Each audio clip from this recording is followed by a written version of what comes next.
Everybody, I think we're live. I'm gonna have to figure out a way to whisper into the microphone through my mask.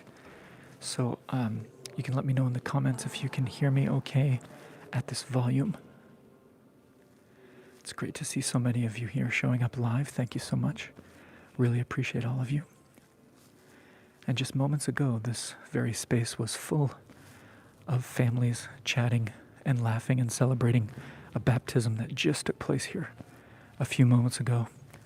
But we officially seem to have the place to ourselves right now. Heather Jackson says volume up. Okay, well, I'm going to try to speak a little bit louder, but I do have to be careful. I'll put the mic right up against the mask. Hopefully that helps. All right, we're going to jump right into it here. Episode 127. Hello, everybody. It's great to see you. Keep in mind the super chat function is available as usual if you're a live viewer or if you're watching on the replay. There are other ways to support the project in the description.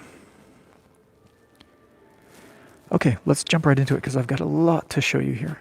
Maybe, I don't know, maybe if it's better if I put the mic next to my throat instead of my mouth. So here we go. We're in the 11th arrondissement. And for centuries, this part of Paris was in fact outside of Paris, which meant it was a very rural area of laborers and artisans, and it was lacking a very strong religious center.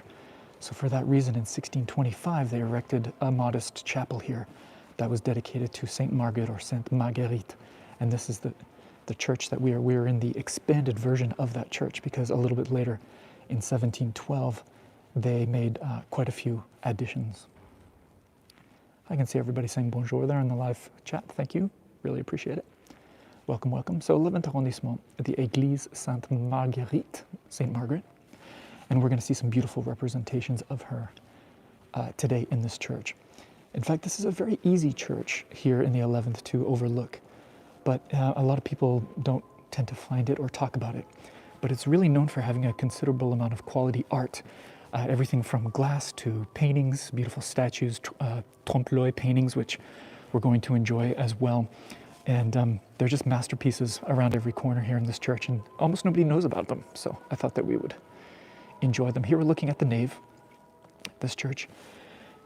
Being built in the 1700s has a typical cross or crucifix floor plan. So we're looking down the nave, and there's a transept that cuts across with some beautiful chapels.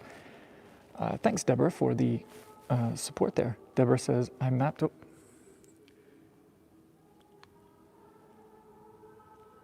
Trying to get your comment here. I majored in art history. I spent a wonderful summer long ago studying art in France, and I love your videos. Oh, thanks. Thanks so much, Deborah. This church is in a neoclassical style. We'll talk a little bit more about that later on. It's rather austere, so you're not going to see the large vaulted arches and the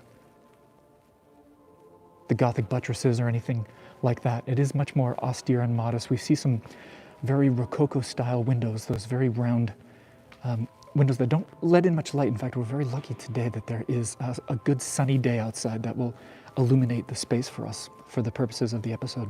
So a very Rococo style of window. Rather subdued as far as the architecture goes, but we're really here for the artwork. If we start right here, it'll be a little bit dark for you, but there's a plaque here where we are under the organ, and it references a very famous miracle that took place in 1725, and the woman's name was Anne Charlier, a wife of the Femme de la Fosse. La Fosse was her husband. And there was a royal procession. When I did the previous episode here in the 11th, I mentioned nearby in these streets, there was a religious procession, and they say a miracle happened where a statue of Mary, a stone statue, turned its head toward the royal procession of the Holy Sacrament. Apparently, during that same procession, this lady here was miraculously cured of a 20-year illness, a very grave disease that she was suffering from. So we'll see a stained glass window in honor of that miracle as well. So this church, among other things, became known for that. And again, if you're just joining live, this is the Église Sainte-Marguerite, St. Margaret, in the 11th.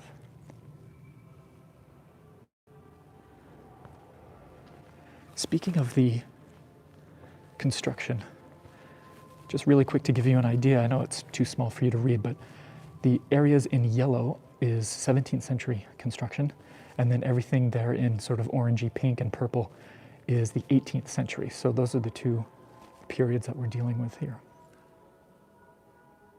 Thanks, David Dubois. He says, merci for sharing, Corey. De rien, David, ça fait plaisir toujours de t'avoir ici.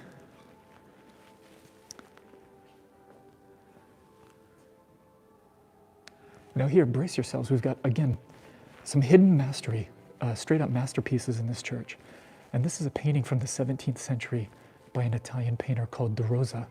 And he worked out of Naples in the 1600s. And it represents a biblical scene called the Massacre of the Innocents. And the subject matter is pretty rough. It's a biblical scene where a furious king, a Roman king, named Herod, sent men to Bethlehem to murder all of the male children that were age 2 or under. So it's a very striking, dramatic scene. This painter is not the only one who did it. Rubens very famously painted the Massacre of the Innocents. But this is several hundred years old. Many historians and even biblical scholars believe that this scene, this story, may have actually never happened in real life. It may just be mythology or folklore, but it is a very striking biblical story. And De Rosa here, you can see he chose to zoom in. There's no architecture to be seen. There's really no landscape to be seen. We are absolutely smashed right up against the scene here. There's nowhere else to go. There's no space to breathe as a viewer. And of course, that's all very intentional. Thanks for the support coming in the live chat, everybody. I really appreciate that. So this is called the Massacre of the Innocents. We'll see some other fine works of painting here in the church. It should be noted before we leave this painting that when De Rosa was doing this, it was post-Caravaggio, and those of you who are art history fans, Caravaggio was a master in this technique that would become known as chiaroscuro, which means very stark light and dark, very high contrast, like a dramatic theatrical scene being lit by a single spotlight with grand, elaborate gestures. So very tough subject matter, but beautiful.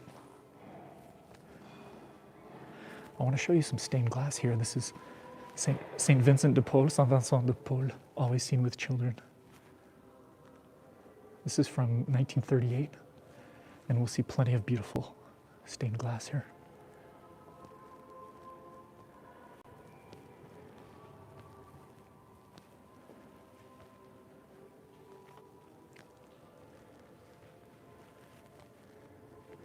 And I can already tell my shoulder's going to get a fine workout today.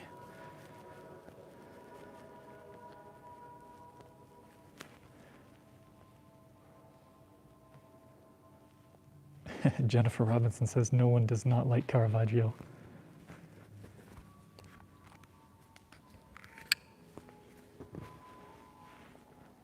So if you're just joining live, welcome. This is the Church of St. Margaret in the 11th, and we are in search of the hidden mastery. Speaking of mastery, we've got more stained glass here from a different period, 1924.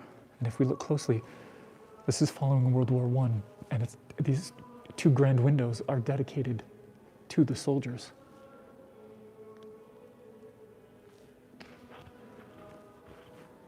If I can manage to zoom in here, you'll see all along the edges are different names of French towns, and perhaps, I'm slightly uneducated on this, but it may be names of battles, not just towns, but battles.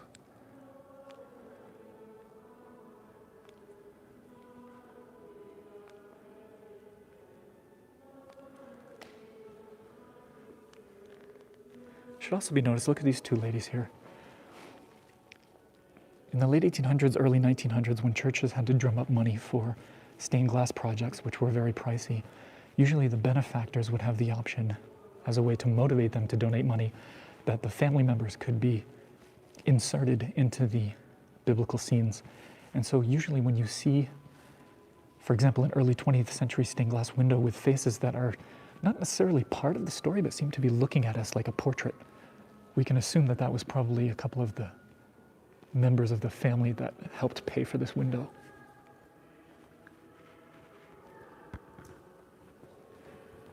So again, you can clearly see the soldier.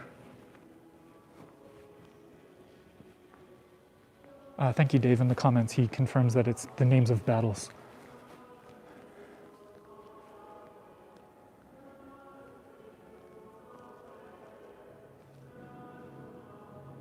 À nous le souvenir, to us the memory.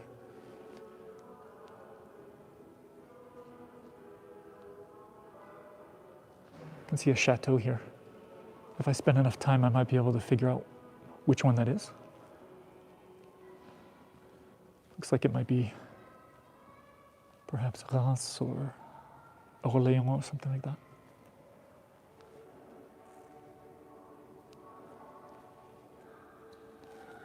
You can see we've already, we've gone just a few steps in this church and already a lot of beauty, a lot of mastery happening. Let me zoom out a bit.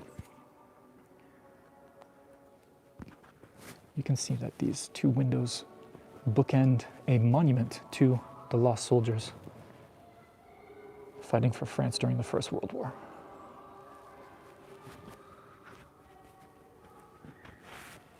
With the names.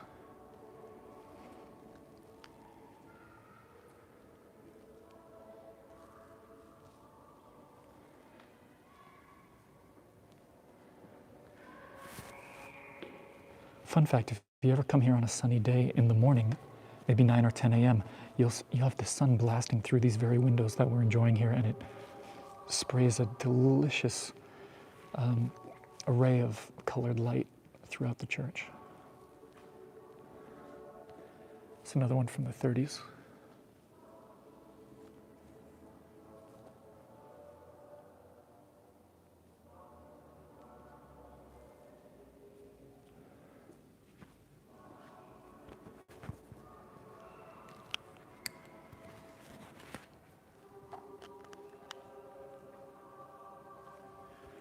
And then, when money was tight, for not just this church but others, they would put in windows that were much less ornate and much cheaper. This one happens to be in honor of a priest that got hit by a stray bullet during one of the revolutions in 1848. That's the revolution that happened in Les Mis, by the way. Still beautiful with the colors, though.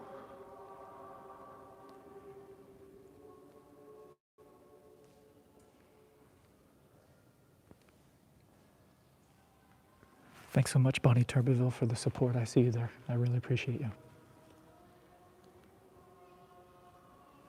Many thanks to Dottie Brown as well.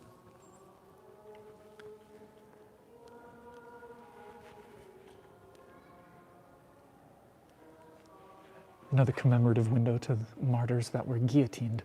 There is some French Revolution history linked to this Church of St. Margaret, and we'll get into that as well. Let's turn our attention to the pulpit.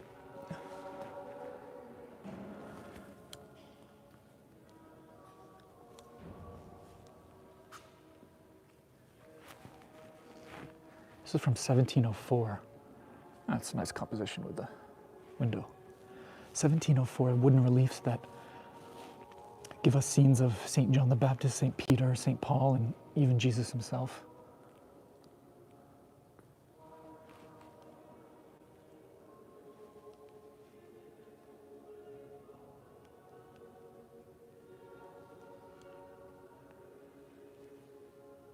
Hope you can hear that music. We've got a nice soundtrack. I couldn't have asked for better.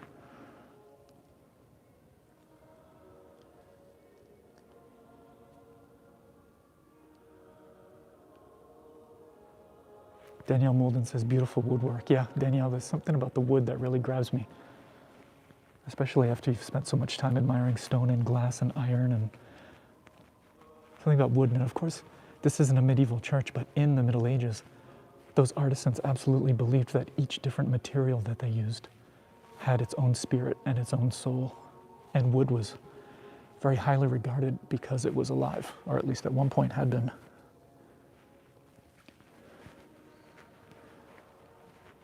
There is a dove here.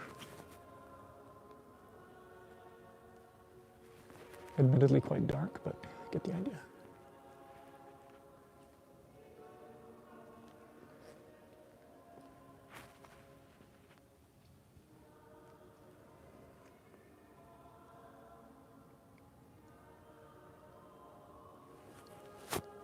And while we're at it, we'll throw a look over towards the organ, which is not a particular highlight of this church, but still it's there.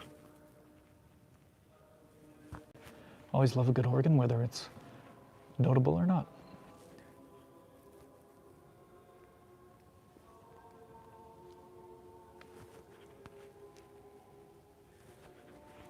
We're going to move on to a chapel called the Chapel of the Virgin. This is the southern transept. And there is a gentleman here, so I'm going to stay quiet for this one.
Except for that one gentleman, I think we've got this place absolutely to ourselves.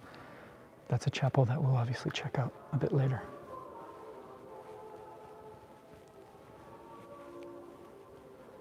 This is interesting. We've got a plaque with several names on it, and it says the Brotherhood of the Holy Sacrament.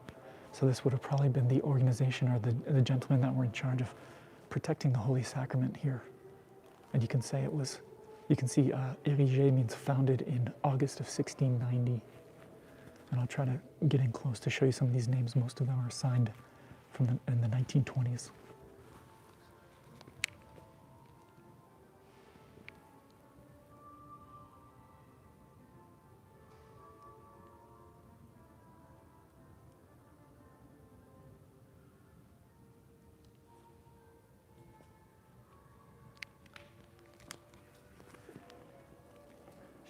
This woodwork is great here too, with the grapes.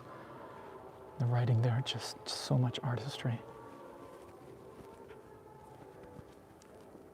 It's interesting, you know, let me pick one of these days. For example, I see 1909. That gentleman writing that date, 1909, would have thought that that date had no significance, no real importance. It was just that day that he signed his name. And isn't that funny? It's like us signing 2021 today. We wouldn't think much about it at all. We wouldn't think it was special at all. But 80 or 90 years go by and all of a sudden it feels a lot more special, doesn't it?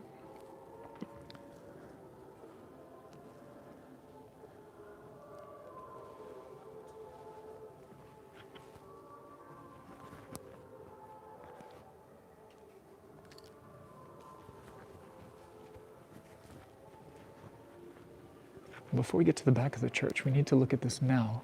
Otherwise, we'll be directly under it. There are two masterpieces here. we're going to start with up here. I'll zoom in for you. It's a very fine piece of stained glass by a gentleman named Carot, C-A-R-O-T, Carot, in the 1880s. It's a faithful rendition of a famous painting by Raphael that's hanging in the Louvre here in Paris. And Raphael famously painted Sainte-Marguerite, for whom this church was built. And she, just like the painting of Raphael, hold on. Just like the painting you can see in the Louvre, which is gorgeous, I'm a huge fan of Raphael, this rendition of it shows Saint Margaret stomping on a dragon, sort of a serpent that represents the devil.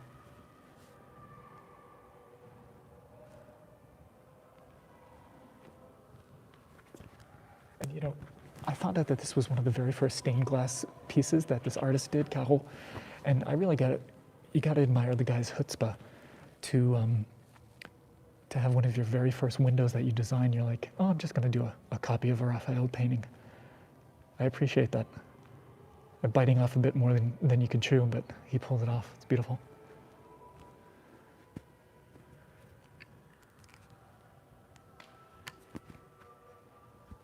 And then this piece attached to the wall underneath, directly behind the altar, has an interesting story. It's sort of a pieta because it shows the Virgin Mother, Mary, with her son post-crucifixion. Let me switch arms here. So the story behind this is, in the 17th century, there was a painter, female painter, who made a great name for herself, which was no small feat in the 17th century. Her name was Catherine Duchemin, and she passed away, and turns out her husband happened to be one of the finest sculptors in all of France. His name was Girardon, and Girardon had done sculpture for Versailles and the Louvre and Vaux-le-Vicomte and all these beautiful chateaux. So when she passed away, her husband Girardon personally designed this monument for her tomb.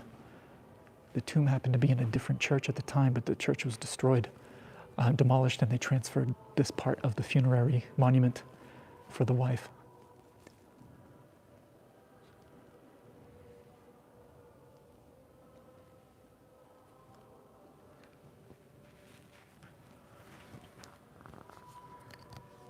We've got St. Vincent again, very often seen with children. He was a figure that lived in Paris, which is perhaps why we see so much of him represented. And he was known for starting, among other things, charitable organizations that would bring homeless children off the street, destitute children, bring them in and help them.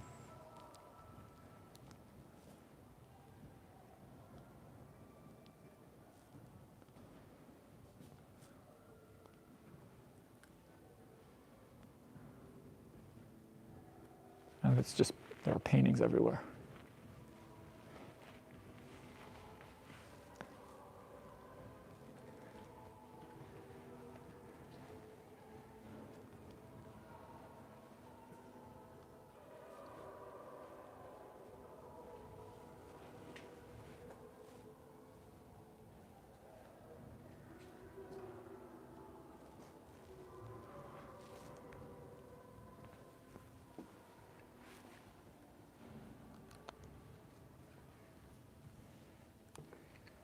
Got a real treat coming up straight ahead here.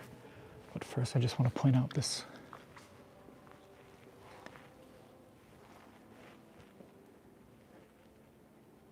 mini altar dedicated to Christ.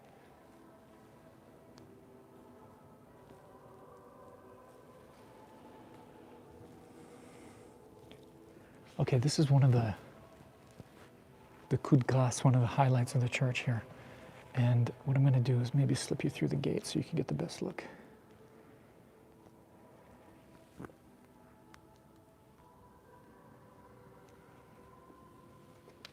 Okay.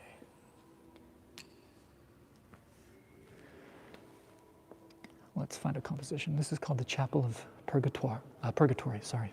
In French we would say Purgatoire.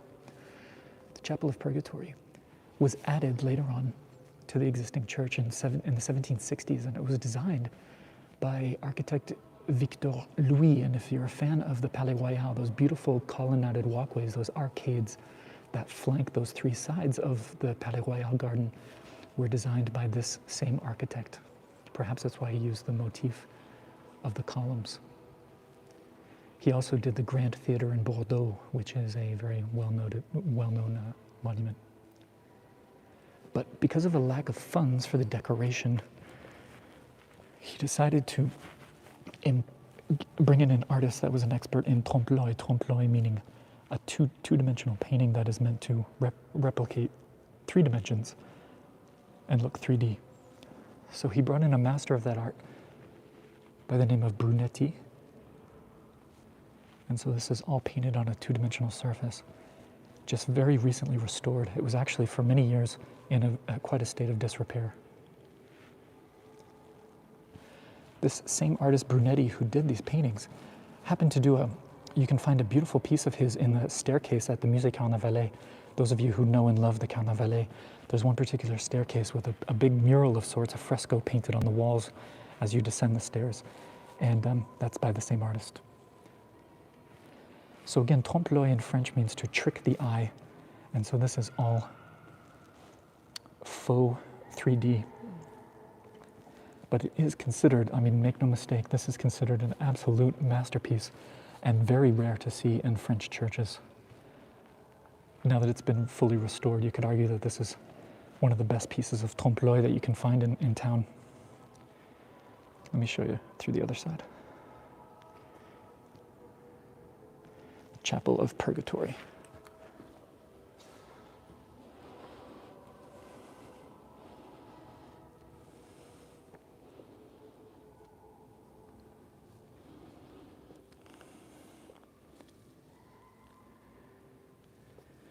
This is all neoclassical in style, and what was interesting is just 2 or 3 decades before this was created, this chapel, there had been more discoveries, archaeological finds in Pompeii and other ancient cities, and so that really sparked a renewed love and interest in the Greco-Roman style, and that's what really gave birth to this period of neoclassicism, the Greco-Roman aesthetic coming back in full force. Let me zoom a little bit. So we have these beautiful columns in the Ionic order. So Ionic columns interspersed with statues. The statues represent the vanities of the world and also the ages, the various ages of life or stages of life. So I'll just give you a closer feel for those. They open this chapel only for certain masses.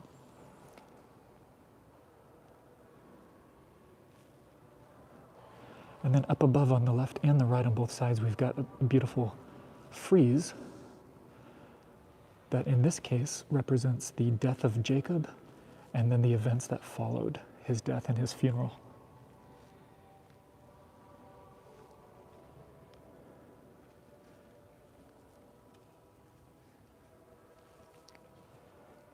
Again, those angels on the arch, that's all just flat 2D painting.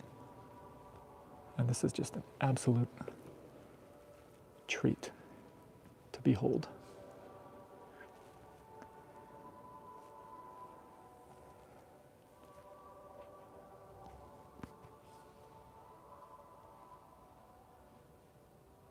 Now, moving to the central painting, we have a beautiful work in the Baroque style. And his name was Gabriel Briard, inspired by Rubens, which I'm a big fan of, heavily Rubens inspired. And we can see souls here that are actually passing from purgatory up into heaven, spiraling up toward the heavens. And it acts as a beautiful centerpiece for this chapel. It has a very rare lack of saints, by the way, and it turns out that the priest at the time who commissioned this and ordered this painting didn't want any saints represented. He wanted, quote-unquote, normal folks, people that the parishioners could identify with. So these are the faithful. These are parishioners themselves, believers themselves, who are being lifted up toward heaven, and they are the main characters. They are the stars of the story. And the priest at the time wanted his parishioners to identify with these characters. So no saints present. A few cherubs, of course, because you always got to throw in, you got to sprinkle a few cherubs in there for good measure. what you might find interesting too is this painting we're looking at is entirely lit by natural light. There are hidden, by design, there are hidden windows on the left and the right that allow the natural daylight to illuminate it. And so depending on the color of the light or the time of day or where the sun happens to be, the atmosphere of this painting will change.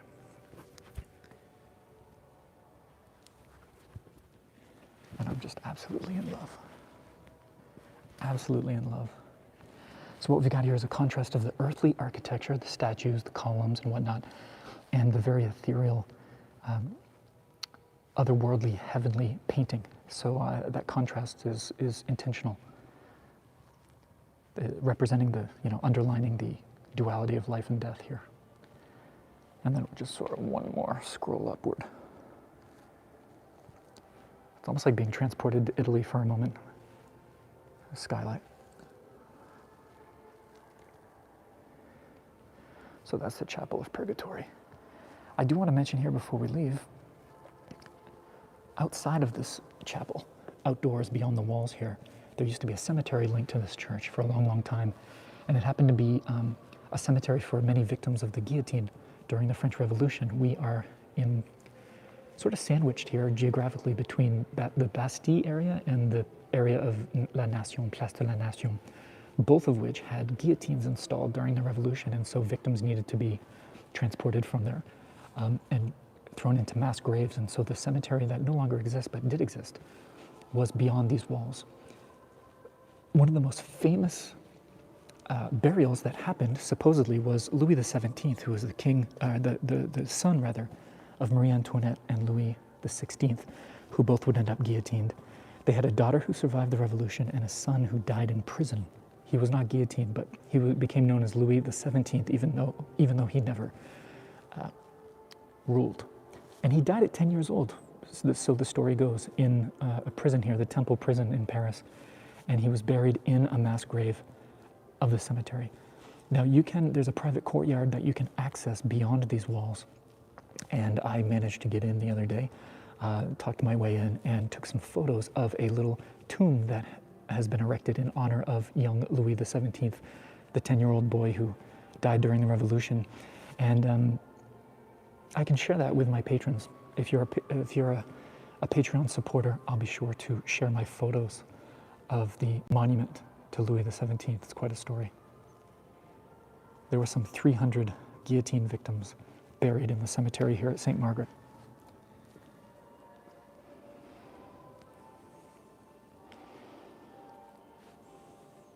Oh, there is a view that I quite like here.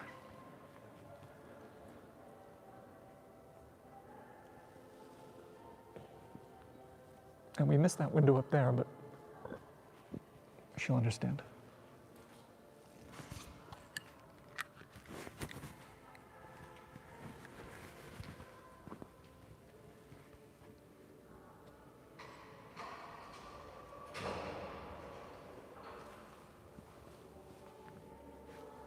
So the Chapel of St. Joseph.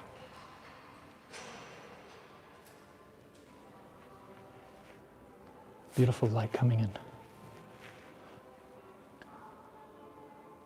St. Vincent once again represented with a child in the center, and in the paintings as well. And then look at this, speaking of great light coming in. We've got two beautiful representations of St. Margaret.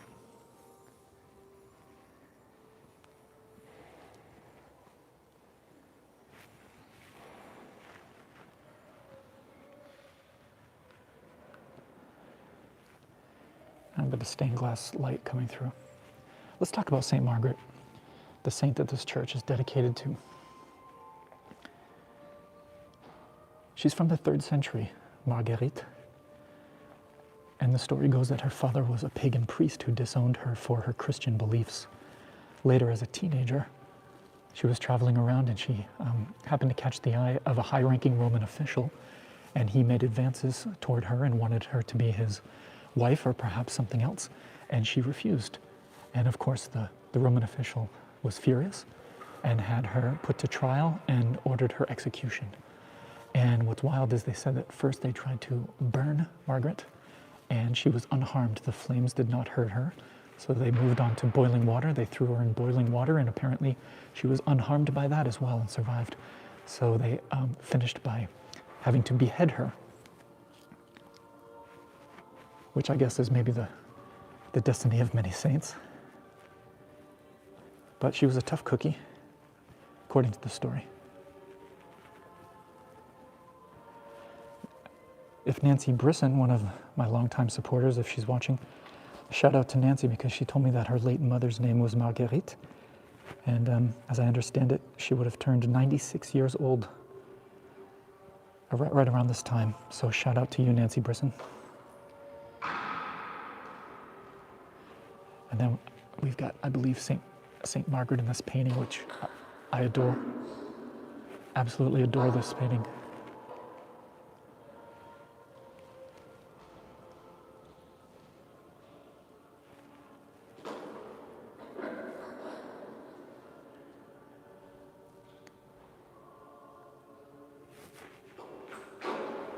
Just so much beauty, so much beauty.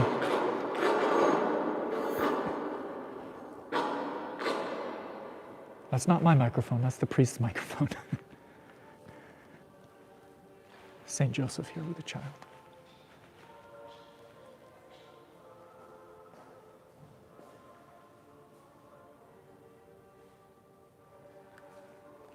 Bonjour, bonjour.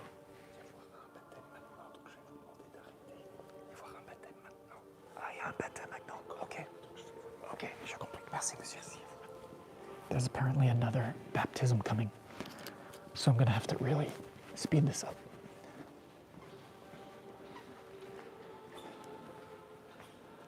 Another commemorative window. When the Pope came for the coronation of Napoleon Bonaparte in Notre Dame, he stayed in Paris and visited some other churches.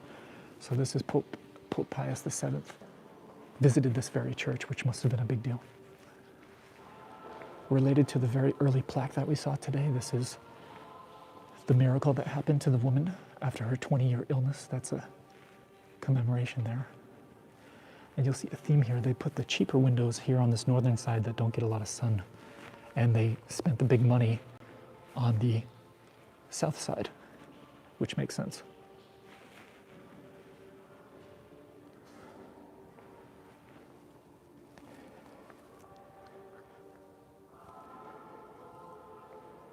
This is a former priest of the church.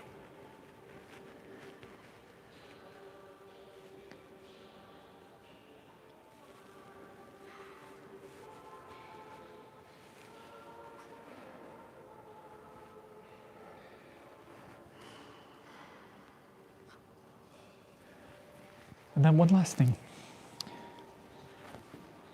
We've got yet another masterpiece. This is from the Renaissance period. 1546, and it's Christ descending from the cross. 1546. This thing's 450 some years old. Let me switch shoulders. It's actually by a French guy. This is the French Renaissance here, but heavily inspired by the Italian Renaissance. His name was Dorigny, and he was decorating at the same time a lot of rooms of the Renaissance chateau in France, like Fontainebleau, for example. So he was commissioned to do this painting here. And you've got, captures the moment from when they bring Christ down from the cross and they were going to place him in the temporary tomb where the resurrection would happen. And you can see the characters here all squeezed together into the frame. There's a sense of urgency and commotion. And this sense of motion that moves from the left all the way through via the arms. And this gentleman here, the gentleman with his arm pointing, is Joseph of Arimathea, and he is pointing toward the tomb where they're going to place Christ. What's interesting is, you probably can't see it, but right at the end of his finger, Joseph's finger, happens to be the artist's name and the date. The artist was smart, and he signed his name exactly where our eye would be drawn. But the painting got dark very quickly, and it wasn't until it was restored that they actually found the name. So about 100 years after this painting was finished, there was a travel writer from Britain who came through Paris, and he didn't see a name. It was obscured, so he attributed this to Michelangelo in his travel writings. So that's how revered this painting was, that it was, at least for a short time, believed to be a Michelangelo. We can see Mary, the Mother Mary there in the blue. Mary Magdalene is on the ground there contemplating the wounds on the feet. And it's just an absolute masterpiece.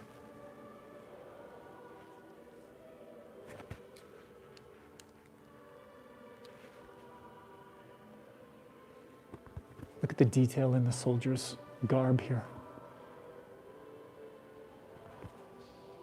It's 450 some years old, this painting, and this is the original. Apparently there is a replica of this in Prague, in the Chateau de Prague, the Chateau of Prague, and also in Rouen you can find a replica, but this is believed to be the original. So we're going to end there, and there is a baptism on the way, so we're going to make our way out of respect for this gentleman.